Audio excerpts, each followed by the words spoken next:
Você conhece as divindades indígenas que estão presentes no sincretismo religioso da Umbanda?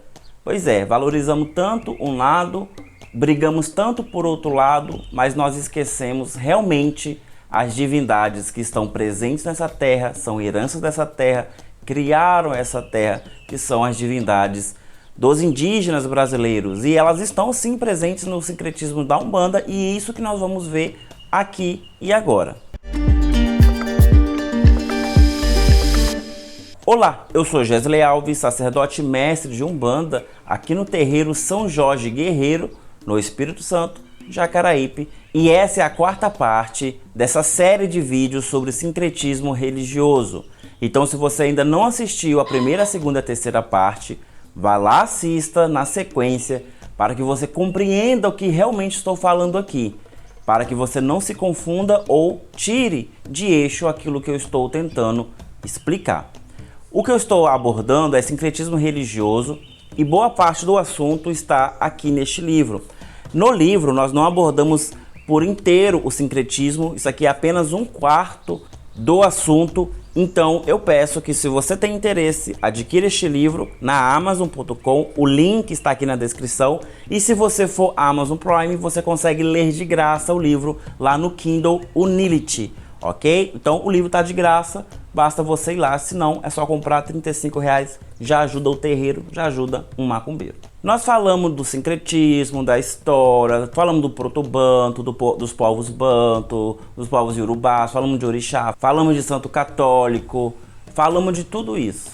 E falamos muito sobre memória ancestral e de que a Umbanda é um culto de evocação espiritual para trazer esses ancestrais até nós, e para isso precisamos de memória, de representação de tudo que nós cultuamos ali na Umbanda. Então nós já falamos sobre como é que funciona o sincretismo, como o sincretismo chegou aqui, falamos dos povos africanos e falamos também sobre os santos católicos e suas importâncias. Falamos sobre a memória ancestral e que a Umbanda é uma religião brasileira que precisa ter as representações do seu povo.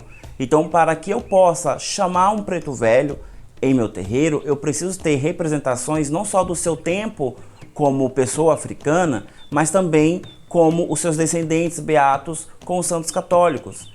Quando eu olho para a linha dos africanos, eu vou voltar para as representações africanas. Quando eu olho mais para o Nordeste, eu vou voltar para o santo católico. Mas e os povos indígenas? Que nós temos muito dos indígenas introduzido em nossa cultura e também no nosso terreiro. Nós temos, por exemplo, a defumação. A defumação é um ato indígena. Defumava-se a aldeia, defumava-se as moradias indígenas, somente nos períodos mais antigos, com ervas específicas, geralmente ervas que tinham um cheiro muito forte, como guiné, arruda e outros, para poder afastar mosquito, afastar inseto. E automaticamente os pajés, os xamãs, eles vão olhar para esses elementos e ver que o ambiente se purifica espiritualmente. Então ali vai se desenvolver o uso da defumação. Nós temos, é que hoje não se usa muito, mas já usou o rapé na Umbanda, já se usou muito como medicina, principalmente os herveiros, eles vão utilizar muito. Hoje tá popular a ayahuasca, mas a ayahuasca de fato nunca entrou para a Umbanda, ela ficou mais pro lado do catimbó, da Jurema Sagrada, do vinho de Jurema ali, vai ficar mais pro lado de lá, mas vem para cá os vinhos dos caboclos, feitos de cipó, de folha, utilizamos. Depois que as bebidas que as próprias pessoas faziam em casa, depois que essas bebidas vão ser substituídas por bebidas de marca, como champanhe, como cidra, essas coisas todas. Mas antes eram feitos dentro de casa. Gente, nós estamos falando de um povo pobre, um povo que não tinha condição. Nós estamos falando dessa época. Então, você produzir sua própria bebida, sua própria cachaça, isso era muito comum. Claro que a facilidade de você ir no mercado e comprar é muito mais fácil, mas quando nós queremos remeter à memória ancestral, temos que ir para essa época. E porventura, eu lembrei, nós temos uma apostila sobre bebidas antigas, bebidas e beberagens que eram fabricadas para que as entidades pudessem consumir. Vai aqui no nosso link, na descrição, aqui, na apostila de fundamento, procura bebidas sagradas. Nós temos uma apostila completa, eu te ensino várias bebidas de várias entidades. Se você quer fugir do supermercado, não quer oferecer para sua entidade bebidas industrializadas, vai lá que você vai aprender a fazer as bebidas e olha que é mais fácil do que você imagina. Também temos o uso das folhas, das raízes, das cascas, das árvores para fazer diversas coisas, desde pó, magia, patuá, banhos. Tudo isso também tem a mão indígena, porque os indígenas estão aqui há muito tempo explorando essas matas, essa vegetação, esses ambientes e extraindo deles não só os recursos para a sua sobrevivência, mas os recursos mágicos também. Os povos indígenas, os povos originários do Brasil, sempre preservaram a sua conexão com a natureza. Então, essa conexão forneceu muita tecnologia mágica para nós, muita tecnologia para a nossa sociedade. Então, devemos repensar a posição do indígena dentro da nossa Umbanda. Nós temos o sincretismo, onde nós colocamos o santo católico, colocamos o orixá e tiramos os deuses indígenas. Mas há um panteão gigantesco, há histórias fantásticas. E se você gosta de ouvir história, coloca aqui nos comentários, porque eu tenho vontade de trazer histórias indígenas aqui para nós, porque são muito fortes, são muito boas e remete muito mais à nossa Umbanda, o que nós vivemos na nossa Umbanda, do que a história dos santos católicos ou dos orixás. Se você tem essa vontade de conhecer mais sobre a cultura do nosso Brasil, coloca aqui embaixo que, quem sabe, eu começo uma série sobre história dos povos indígenas, mas não de origem, mas histórias folclóricas, histórias do seu povo, histórias que remetem às divindades e tudo mais. Para mim, são as melhores histórias dentre todo esse povo do sincretismo. Para você ver como é importante essa questão do sincretismo. Existe uma figura que ela é a cara da Umbanda, uma imagem, que é aquela imagem tradicional de Iemanjá.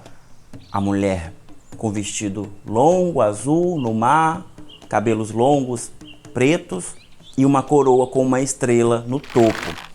Você sabia que essa imagem ela é a única que representa o sincretismo por inteiro? Essa imagem é aclamada no Brasil inteiro e até por pessoas que não são da nossa religião. Então representa também o nosso povo, nossa mistura de fé. Ali você encontra referência de Nossa Senhora dos Navegantes, Iemanjá, Kayá, que é um Niquince. Você coloca ali a presença fortíssima do oceano, dos mares, porque nosso Brasil é costa marítima. E o mais importante, a figura de Janaína, a deusa sereia, a sereia do mar. Essa é uma figura indígena. Quando essa imagem ela foi feita pensando em Janaína. Os longos cabelos negros e a estrela no topo da cabeça. E a cauda de sereia, né? Que ela é chamada de mamãe sereia, e a cauda de sereia. Aquela cauda de sereia, ela ia ficar muito mística para os católicos. Porque a Marinha era muito católica por causa dos portugueses.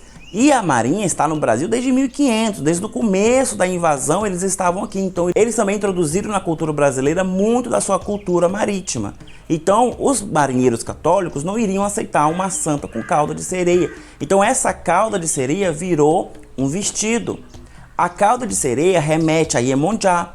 Iemonjá, em Nigéria, ela é representada uma sereia com duas caudas, até mesmo formando uma âncora. Essa âncora é a mesma âncora que está presente na imagem da Nossa Senhora dos Navegantes. Então você vê como os simbolismos, os símbolos de uma divindade, uma deidade, de um santo, é misturado para formar essa imagem que nós temos hoje. Quando ela foi configurada, eu não sei qual foi o artista que pensou nisso, mas com certeza ele foi usado pela espiritualidade para nos trazer essa imagem. Ele representa, você pode pesquisar nos jornais da época, nas revistas da época, essa imagem era feita com uma mulher morena, para representar não só os povos pretos, mas os povos brancos, mas também a miscigenação dos povos aqui no Brasil. Então ela não era nem puxada para a cor dos indígenas, nem para o preto, nem para o branco, era a mistura ali, então era uma cor muito bonita. Só que no passar do tempo, essa imagem ela foi ganhando tons mais arrosado, até chegar nessa Iemonjá branca, do olho azul, que nós não reconhecemos. Porque ela não representa um povo, ela está representando um único povo ali que pega todo o seu simbolismo. Então, eu repudio essa imagem.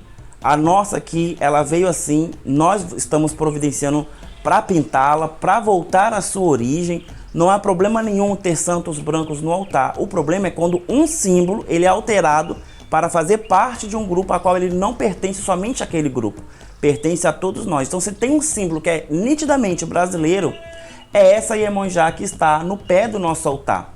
Ela é madrinha de Umbanda. Ela, junto com Ogum guerreiro, eles são entidades, eles dão início ao fenômeno que nós vamos chamar de Umbanda Sagrada, que é a Umbanda do Brasil, que é parecida, é semelhante, mas é distinta também da Umbanda de Angola. Então ali tem um pedaço do Brasil, um pedaço de um povo. Ali tem os povos indígenas também, que são muitos. Mais de 250 povos indígenas, etnias indígenas, habitam esse Brasil, com seus deuses, com seu folclore, com suas deidades. Mas claro que tem uma que se destaca, a Tupi. Aí vai vir Tupi-Guarani, aí vai vir o Tupinambá, vai vir os Aimoré, vai vir outros, mas o Tupi é basicamente o central. Então, quando a gente fala de divindades, nós voltamos pro... Vamos colocar na seguinte questão, no Proto-Tupi, que é assim, o início, onde todas as outras ramificações de etnias, de tribos, de comunidades, vão surgir no Tupi. E depois o Tupi-Guarani e o Guarani e o Tupinambá, porque são povos que participaram mais da história do Brasil, se destacaram mais com o contato com o europeu, então acabou que a sua cultura, os seus costumes foram introduzidos mais na sociedade que hoje nós chamamos de moderna, então também reflete muito na Umbanda. Eu vou passar para você agora a lista do sincretismo de santo para deuses indígenas, para que você tenha uma ideia nesse parâmetro. Depois a gente vai ver orixá e deuses indígenas, para a gente ter o outro parâmetro também, para você começar a se acostumar com isso. Tá? No meu terreiro, eu já estou acostumado, mas você, de repente, está vindo de outros terreiros aqui estudar com a gente, não está acostumado, mas é bom se acostumar, porque os termos aqui mudam. Então vamos lá, vamos por parte. Então nós temos o Santo São Jorge com a divindade Guaraci. Temos o Santo São Jerônimo com a divindade Sumé. Temos a Nossa Senhora Aparecida com a divindade Iara. São Sebastião com Tupã. Cosme e Damião com Anade, Santa Bárbara com Jararauaçu e Nossa Senhora dos Navegantes com a Janaína. Então perceba que as divindades, elas se conectam também com os santos católicos. Sumé, um deus da sabedoria, um deus da justiça. Guaraci, um deus forte, o deus sol, o deus da luta, do fogo, assim como São Jorge, o santo guerreiro, o santo da batalha. A gente consegue fazer até um sincretismo com os deuses gregos, romanos, mas aí é uma viagem mais mesmo nossa, não está na Umbanda, mas dá para viajar assim também. Jurarauaçu é uma divindade que se liga muito a Santa Bárbara, porque é uma divindade também do fogo, da coragem, uma divindade mulher, primórdia desse mundo. Ela é o raio que cai na árvore, que faz a árvore pegar fogo. Olha, é Santa Bárbara. É tudo igual. Agora vamos ver com os orixás. Nós temos o orixá Ogum com Guaraci, orixá Xangô com Sumé, orixá Oxum com Iara, orixá Oxóssi com Tupã, orixá Ibeje com Anade, orixá Oiá com Jurarauaçu e Iemonjá com Janaína. Percebe que novamente se encaixa, o sincretismo ela se encaixa. Agora voltando ao Ibeje. Ibeje, os deuses gêmeos, nós temos o Anade. O Anade é uma divindade tão antiga quanto o Tupã. O Anade é uma divindade feminina que ela vai criar o universo através de um ovo, porque ela é o símbolo de uma cobra. E quem estuda orixá a fundo sabe que Ibeje, Egbeorum, tá tudo a ver com cobra. O Anade, a grande cobra, vai pôr um ovo e deste ovo vai surgir 3 seres. Esses 3 seres podem ser o mundo físico, o mundo espiritual e o mundo umbralino, né? O mundo das sombras.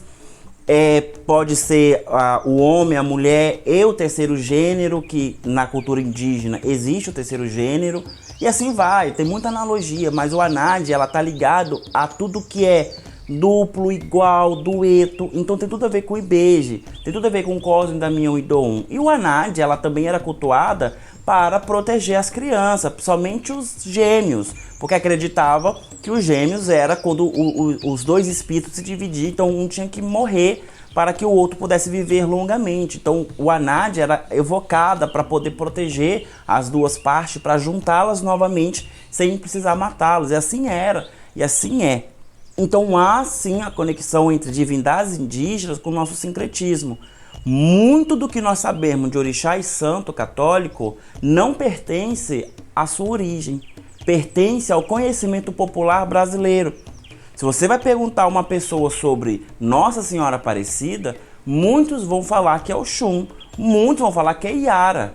Não, foi um presente de Iara, para poder abençoar os bons pescadores, porque a Iara ela foi demonizada. Não sei se vocês entendem sobre isso, mas a Iara, ora ela é uma divindade, ora ela só é uma entidade folclórica indígena.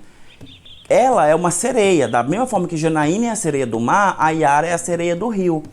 A Iara, ela protege o rio, então todos os bons homens são guiados pela Iara para ter pescaria, para ter uma boa pescaria. Lembra que os indígenas, eles pescam muito, eles se alimentam muito do peixe, da pesca, dali, dos rios. Então é claro que ia ter uma entidade que ia ajudar eles, sempre tem. Então Iara é essa personagem. Só que o português, ao chegar e ver isso, ele vai demonizar, porque era da estratégia deles de colonização demonizar o que pertence a outro povo para subjugá-lo aos seus símbolos. Então, quando surge do rio uma santa que vem e traz peixe, porque o primeiro milagre da Senhora Aparecida é dar peixe num período que não tinha peixe, então logo se liga a Nossa Senhora Aparecida a Iara. E a Oxum, porque Oxum também tem esse papel para os povos iorubás. Dandalunda tem esse papel para os povos banto. Então é a mesma coisa, porém olhada de forma diferente, de prisma diferente. Quem vai doar um dos maiores símbolos da Umbanda, que infelizmente hoje está apagada, está sumida, mas sempre foi mencionada em pontos cantados, que é a Estrela d'Alva, é a Janaína e é a Iara. As mães d'água, a mãe d'água doce e a mãe d'água do mar, que é a coroa de Janaína, a coroa de Iara tem uma estrela. Essa estrela representa a estrela d'alva, a estrela da manhã, a primeira estrela a surgir no céu. Claro que nós sabemos que hoje essa estrela é Marte, mas essa estrela sempre foi usada para guiar as pessoas, não só dentro da mata selvagem, da floresta, como também no oceano, no mar, nas suas navegações. Então, quando se falava da estrela d'alva, dessa estrela, falava que as mães, a mãe d'água, seja no mar, seja no rio, está te guiando para a terra, está te guiando para a segurança. Então, ter a estrela aqui no topo representava isso, é o amor de mãe te guiando para a sua segurança. Então, a estrela d'alva, ela sempre foi um ponto de referência na Umbanda. E tem um fundamento, tem uma firmeza que a gente faz, também faz parte dos fundamentos do terreiro. A estrela d'alva é muito bonita, é simples, representa bem, mas está ali, é cultura indígena. Uma vez que não tem essas referências nem no catolicismo e nem nas culturas banto, dalmeniana ou iorubá. Não tem sobre essas referências. Percebe que como existe sim um espaço para as divindades indígenas no nosso culto de Umbanda? No passado, os caboclos de pena, que pertencem à linha de Tupã, eles cantavam para as divindades deles. Cantava para as referências, porque o caboclo de pena, ele não é um indígena. Se você não assistiu, vá lá e assista o especial da linha de Tupã, que lá eu explico do começo ao fim tudinho. Mas o caboclo de pena, ele não é um indígena, ele é a representação do indígena, porque ele está representando o mestiço entre indígena e europeu, preto e europeu. Nasce então um caboclo, um homem, um ser humano dessa terra. E ele fica passeando entre as culturas africana, europeia, indígena. Mas sabemos que se você se aproxima demais da cultura africana, naquele passado, você virava escravo.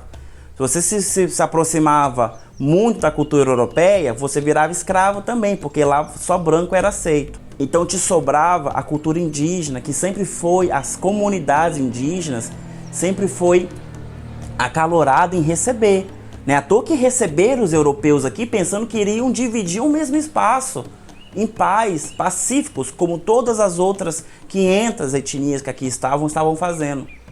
Então, os povos indígenas, em sua maioria, sempre foi muito acolhedor. Então, acolhia também esse caboclo em sua comunidade. Então, é lógico que eles iriam adotar. Se hoje em dia, com toda a informação que nós e eles têm, ainda se adota, ainda você vê muitas pessoas não indígenas em comunidades indígenas recebendo pintura, recebendo iniciação, recebendo cocares, instrumentos. Então, por que no passado não teria? Então, tem. Esse caboclo, ele é introduzido nas comunidades indígenas, ele aprende os instrumentos, ele aprende as músicas, ele aprende tudo. Então, esse, quando se manifesta no terreiro de Umbanda, ele traz isso e ele canta. Você quer ver uma referência fantástica? Quando esse vídeo terminar, vai no seu YouTube, pesquisa Toré.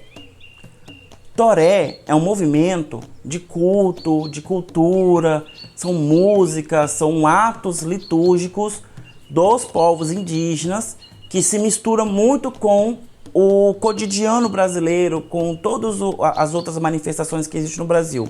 Mas perceba que o Toré é muito indígena, é muito, muito indígena. As cantigas entoadas ali são de Umbanda.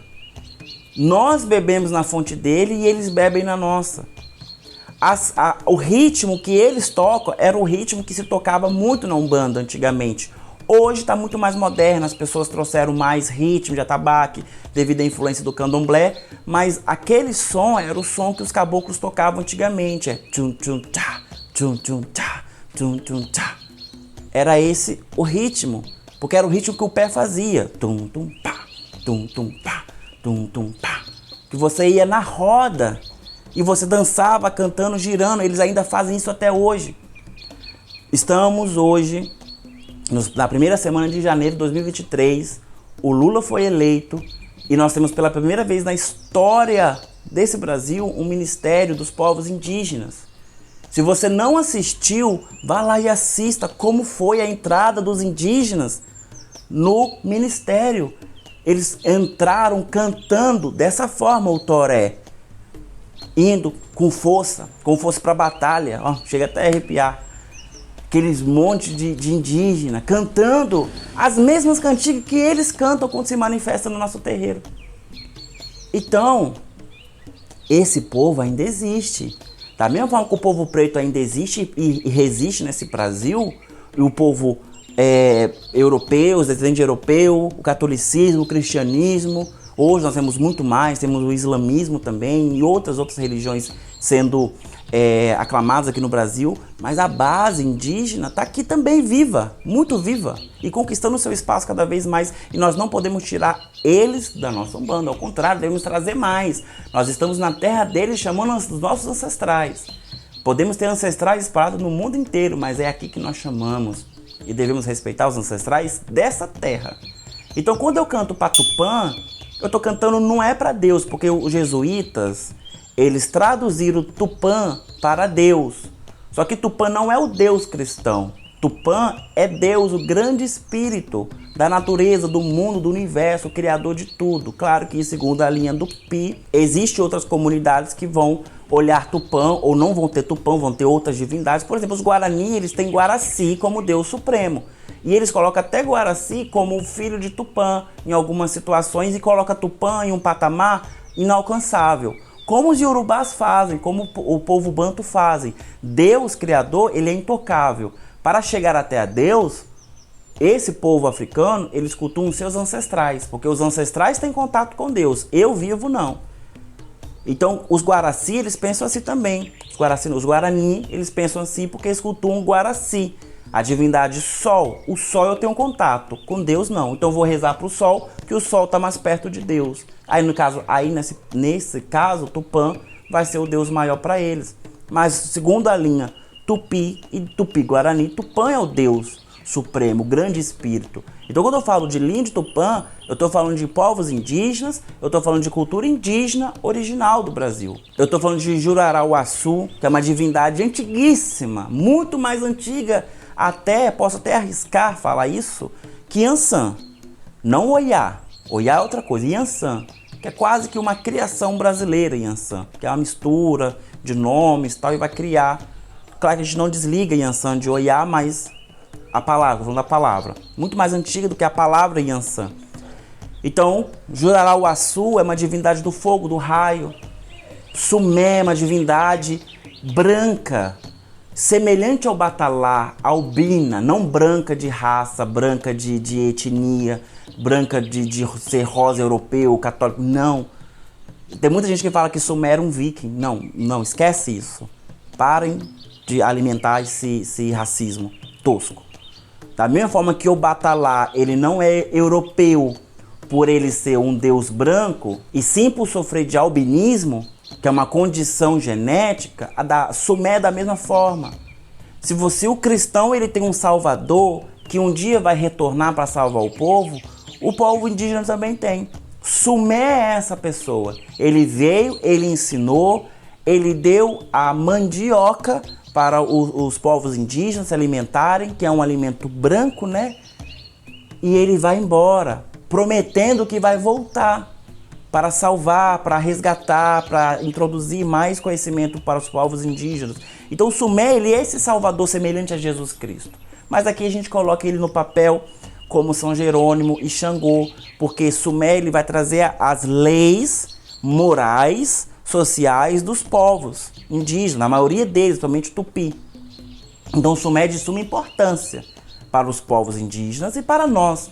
Quando a gente fala de lei de Pemba, a gente está falando de Sumé, as leis de Sumé. O nome Pemba vem de Kipemba, que é de Angola, que é uma divindade de Angola, de Kipembe, que vai soprar Pemba, vai soprar o pó nas casas de Angola, no ritual que se faz no candomblé de Angola. Isso vai ser transferido para a Umbanda, mas as leis que regem a lei de Pemba é as leis escritas por Sumé, que aí a gente pode até jogar para ser sincretizado com Moisés, com as leis do mandamento, mas o mais próximo na humanidade seria São Jerônimo, que é o santo que fez as leis base da Igreja Católica. Se você não sabe, deveria saber, porque tudo isso está disponível na internet, em sites, em livros, para a gente poder pesquisar. Antes de pensar só em Xangô, o Deus da Justiça, pensando que Xangô é um jurista que tem uma Constituição brasileira na mão, onde vai determinar se você é certo ou errado segundo as suas afirmações diante do sacrifício a Xangô, isso é um conceito completamente errado. A justiça que essas divindades estão falando é outra. Nós temos justiça comum em mente, a justiça do nosso plano, que é a justiça jurídica, do advogado, do juiz, do promotor. Esquece, isso aqui é no nosso plano, lá é outra coisa. É outra coisa, mas a gente pode falar isso depois. Importante agora falar do sincretismo. Como as três linhas se ligam. Os três raciocínios desses santos que estão presentes na Umbanda se ligam e fazem todo sentido. Então faz todo sentido eu olhar para São Sebastião, eu consigo ver o São Sebastião, entender a história de São Sebastião até chegar em sua origem, que é Roma Antiga, perfeito. Eu consigo olhar para São Sebastião e ver Oxóssi, e eu consigo ir até a Nigéria, até Ilé-Ifé, até Irá, que são cidades que Oxóssi passou. Eu consigo ver isso. O Belguntá também, cidades que ele passou. Consigo ver o Oxóssi até ali. Consigo ver o Oxóssi do candomblé hoje, o caçador de uma flecha, senhor das matas, tal. Consigo ver esse Oxóssi. E agora eu também consigo ver Tupã. Porque o São Sebastião está representando também Tupã. Então quando eu olhar para São Sebastião, também posso ver Tupã. Também posso lembrar, também existe Tupã, que é a divindade suprema dos povos de Tupi. Os povos dessa terra, todos estão bebendo da mesma fonte. Então, não tem problema eu ter esse sincretismo ali, e olhar e ver. E ver que são divindades que representam muito bem. Se você olhar, se você ver a história de São Sebastião aqui no Brasil, você cai para trás. Se você é um macumbeiro que ama os povos indígenas, você vai cair para trás com a história de São Sebastião aqui no Brasil. Porque a história romana é linda, mas a história aqui no Brasil é sangrenta. Como tudo que acontece no Brasil, você torce assim, ó, sai um monte de sangue. Então vai lá, dá uma estudadinha. Vai lá no canal do Antônio Simas, que é um historiógrafo, um historiador, um escritor fantástico, que faz leituras e releituras de situações de macumba no cotidiano brasileiro. Vai lá no canal dele, vai escutar as histórias que ele conta, você vai cair para trás, como essas ligações acontecem. Então, o sincretismo está aí, as divindades indígenas estão aí. Gesley, é errado eu fazer sacrifício, fazer oferenda, chamar esses deuses porque não é uma apropriação cultural? Sim e não. Primeiro, nós não fazemos nada dessas coisas para esses deuses. Da mesma forma que na Umbanda nós não sacrificamos para Ogum, não fazemos oferenda para São Jorge, também não vamos alimentar Guaraci, não vamos sacrificar para Guaraci, não vamos fazer oferenda para Guaraci. Nós não cultuamos. Lembre-se disso. Na Umbanda não se cultua deidades, divindades, santos. Nós não fazemos o culto. Nós temos a representação para lembrar os espíritos ancestrais as suas referências de fé. É isso que nós fazemos na Umbanda. Então, sim, é errado eu fazer, porque nós não fazemos. Mas se você é descendente de indígena, se você é um indígena e está na Umbanda, é direito seu fazer. E não precisa de um pai de santo, um babalô, ninguém de matriz africana ou de Umbanda, Quimbanda, para te instruir a fazer. Você pode olhar para os povos originários e ver o que eles comem e oferecer para a sua divindade. Eu quero fazer uma oferenda para Sumé. Vai lá, cozinha a mandioca. Oferece a mandioca com mel no pé de uma árvore para Sumé, reza a sua forma. Você não precisa saber falar a língua, reza a sua forma. Reza a sua forma. Se você tem sangue indígena, faça isso. E por favor, não pega aí e se transforma num curso. Os 7 tipos de divindades indígenas segundo o seu horóscopo. Por favor, não faça isso. Isso é apropriação cultural, isso é errado. Os povos indígenas, se existe alguém que tem que lucrar com isso, são eles. É eles, não nós. Não o povo branco que geralmente pega para fazer curso. Como eu vejo hoje, a Ayahuasca, que é um chá sagrado, uma ritualística sagradíssima, indígena, sendo comercializada como fosse medicamento, como se fosse droga alucinógena. Pelo amor de Deus, pessoal. Vamos colocar o pé no chão. Isso é um crime. Então não vamos fazer isso na Umbanda, não vamos reproduzir isso na Umbanda. Vocês têm que entender o seguinte: todos os símbolos que nós temos na Umbanda, no altar de Umbanda, são símbolos para nos remeter ao sincretismo, certo? Ponto. O sincretismo e seus símbolos é uma forma de acolhermos todos os tipos de espíritos que já passaram aqui no Brasil, que estão em Aruanda, que querem se manifestar aqui na Umbanda. E para isso eu preciso dar memória, dar gatilhos de memória ancestral para eles. Por isso que eu tenho que ter todos os símbolos injetados ali. E outra, se você não viu o vídeo sobre pontos cantados, vai lá e assiste, que é um vídeo bom também. Que o ponto cantado é ele que vai despertar o sincretismo, tá? Eu não preciso ter 3 imagens para representar a mesma coisa no meu altar. Não preciso. Eu não preciso ter nada disso. Mas é no ponto cantado que a entidade, na hora da gira, vai cantar, que eu vou despertar esse sincretismo. Por exemplo, tem uma cantiga que ela é cantada tanto no candomblé de Angola, quanto nas rodas de toré, quanto em roda de jongo, quanto também na roda de Umbanda, nas giras de Umbanda. Ela é bem assim: ele é o rei dos astros, mas o seu nome é São Jerônimo. Quando ele vem ao ronco do trovão, Zeuí, mas ele é Xangô, Zeuí, Zeuí. Ele é o rei dos astros, mas o seu nome é São Jerônimo. Quando ele vem ao ronco do trovão, Zeuí, mas ele é Xangô, Zeuí, Zeuí. Lembra muito uma ciranda, né? Gostosinha. Mas vamos lá. Ele é o rei dos astros, mas o seu nome é São Jerônimo. Então assim, eu tô jogando para os astros. Leitura marítima. Ele é o rei dessa atmosfera. Sumé, a sabedoria. Ele é o rei dos astros. O seu nome é São Jerônimo. Pronto. Já agradei o colonizador. Já tem de São Jerônimo. Tá falando de São Jerônimo, tá ótimo.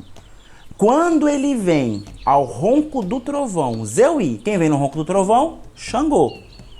E quando ele vem ao ronco do trovão, Zeuí. Zeuí é a saudação de Zazi. Zazi é a divindade banto, Angola, que é sincretizado com Xangô.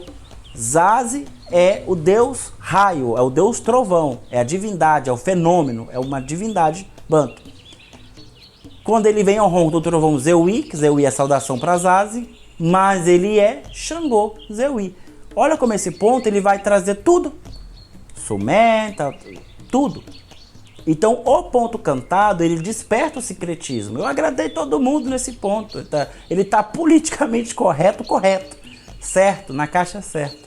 Então, a gente vai ver muito sobre isso. Tem um outro ponto que canta bem assim. Naquela estrada de areia, aonde a lua clareou, todos os caboclos pararam para ver a procissão de São Sebastião. Todos os caboclos pararam para ver a procissão de São Sebastião. Ok, caboclo, meu pai Oxóssi não é São Sebastião. Ou, ok, caboclo, meu pai Oxóssi é São Sebastião. Vamos encontrar as duas versões de ponto sendo cantadas e reproduzidas nos terreiros, mas novamente, caboclo, São Sebastião, todos os simbolismos para todas as divindades ali no sincretismo. O sincretismo das divindades indígenas, elas são sutis. Nós vamos ver muito mais nos elementos do que em si dado o nome. Porque as divindades, elas vão se incorporando ao elemento. Então, quando eu falo de trovão, eu estou falando muito mais de Tupã do que de Xangô. Porque para Xangô eu falo Xangô, porque Xangô quer que eu fale o nome dele, Tupã não quer que eu fale o nome dele. Quando eu falo de sol, eu estou falando mais de Guaraci do que qualquer outra divindade que possa vir reivindicar o direito ao sol. Porque Guaraci não quer que eu cante sobre ele, ele quer que eu fale sobre ele. Então é assim que funciona o sincretismo. A gente fala os elementos, a luz, sabedoria, astro e tudo mais. Tem ponto de Santa Bárbara que remete muito a isso também, que vai falar muito da Jurarauaçu, que de raio, de cair em certos pontos específicos e muito mais. O ponto, ele tem muita história ali pra gente ir no debruçando e estudando para ver como funciona. Talvez por ser tão sutil, sumiu, né? Nós temos sacerdotes que não colaboraram muito para que isso fosse explorado, que fosse aclamado. Tentaram jogar tudo pro orixá, porque o orixá vende. Então, infelizmente, nós perdemos muito, mas ainda há tempo de resgatar os povos indígenas, ainda estão aí, gente. Nós temos a cultura deles preservada. Vamos lá, vamos ser humildes, vamos ouvir, vamos trazer à tona. Existem até comunidades indígenas que recebem muito bem os povos de matriz africana e os dois se juntam para fazer culto. É muito lindo ver isso. Isso está acontecendo. Isso é os povos que se separaram para se preservar, mas agora se encontram novamente como sempre se encontraram na Umbanda. Então, se não só o seu caboclo, mas todas as suas entidades só se remete a um lado da história do Brasil, cuidado. A sua mente como médium pode estar poluída, pode estar tóxica. Porque não é justo eu enfiar goela abaixo o orixá para os povos indígenas da mesma forma que o europeu enfiou goela abaixo para o africano, os santos católicos. Tá? Então vamos respeitar vamos tirar das nossas gargantas as divindades e vamos colocar elas nos altares certos. E nós, como umbandista, reverenciamos todas sem nos apropriarmos do culto, tá bom? Mas tendo a memória disso dentro do nosso culto de Umbanda. Assim vamos preservar. Toda vez que tiver um ritual, observe os elementos. Isso aqui não é herança africana, tá? As miçangas, o jeito de usar isso aqui é indígena. Os indígenas que introduziram isso aqui na Umbanda. O jeito africano de usar os colares é outro, que aí vai dar origem aos exocolares, a uma moda africana lindíssima, que é usado bolões, miçangões gigantescos. Aquilo sim é africano. Isso aqui é indígena, tá? Então quando a gente olha para aqui, a gente vê indígena. Quando a gente vê os caboclos usando os cocares, que pelo amor de Deus, para de dar cocar de indígena americano, norte-americano para os seus caboclos. Existe cocares. Gente, isso aqui, por exemplo, é um cocar que custou R$350. Isso há um ano atrás. É caro, talvez para algumas pessoas, para outras não, mas eu já vi cocares de R$1.000 sendo feito de pena artificial, parecia mais uma fantasia de carnaval, gigantesco e reverenciando a cultura de um outro povo e não do nosso. Por que você deu R$1.000 para essa fábrica e não deu para um indígena que faz isso aqui à mão? Ele tem todo o cuidado de ir lá na floresta, pegar pena por pena, que cai dos pássaros, para formar esse cocá e que ele vende para sustentar a sua família. Dê para o seu caboclo um cocá desse, que ele vai ficar muito mais feliz porque você alimentou o descendente dele. Tá? Ajuda dessa forma. A gente vê a defumação, a gente vê os banhos de erva, a gente vê os maracá, os instrumentos, tudo isso é indígena também. Formas de se fazer assentamentos e firmezas, muito também vieram dos indígenas, porque não sei se você sabe, mas os indígenas também fazem altares para os seus deuses, para os seus ancestrais. Eles fazem. Se você não sabe, porque deu certo. Eles esconderam, porque tudo que o homem branco via, o homem branco destruía. Então se você não sabe, deu certo. Eles conseguiram esconder. Mas hoje não precisa mais. Sejam aliados aos povos indígenas, sejam aliados aos povos indígenas também dentro do seu terreiro, com o resgate cultural da linha de Tupã, do caboclo de pena, até mesmo do boiadeiro. Os boiadeiros, apesar de ter uma introdução católica muito maior, mas eles também faziam muita reverência, até porque eles estavam o tempo todo em contato com os indígenas. Como é que você nasce, você cresce, você vive, você casa com eles e você ignora completamente a sua cultura? Não existe isso. Então vamos colocar o pé no chão, por isso que a nossa Umbanda é pé no chão. Vamos colocar o pé no chão, vamos colocar cada coisa no seu lugar. E no próximo vídeo nós vamos pegar a agulha que costura tudo isso. Parece que tudo se esclareceu, mas ainda falta um toquezinho, que é as radiações, que é o assunto deste livro, tá? As radiações, elas são muito importantes para compreendermos todos os fenômenos espirituais que acontecem no terreiro de Umbanda, tá? A propriedade das radiações está sobre o terreiro de Umbanda. Se é outra religião, não respondo sobre elas, respondo sobre a Umbanda, a explicação é sobre a Umbanda. Então, não perca o próximo vídeo e talvez vai rolar um sexto vídeo, não sei, mas comente aí se você tem alguma dúvida, de repente eu faço um sexto vídeo tirando as dúvidas de vocês. Mas espero ter sido claro. Eu sou Gesley Alves, sacerdote, mestre de Umbanda, em Espírito Santo, há 4 gerações, tentando cultuar da melhor forma possível os nossos espíritos ancestrais, baseado em Umbanda pé no chão. Uma Umbanda que tenta abraçar todos os lados, tenta abraçar todas as formas básicas do culto para poder representar todos os fenômenos que sempre aconteceram nos terreiros e que infelizmente atualmente está sendo apagado. Vai aqui na descrição, tem site, tem livro. Esse livro está de graça na Amazon, é só ir lá ler. Se não conseguir de graça, compra, é só R$35. Seja membro, curte esse vídeo, mas o mais importante, comente e compartilha. Compartilhe com seus irmãos e comente para dar mais engajamento. Muito obrigado, até mais. Tchau, tchau.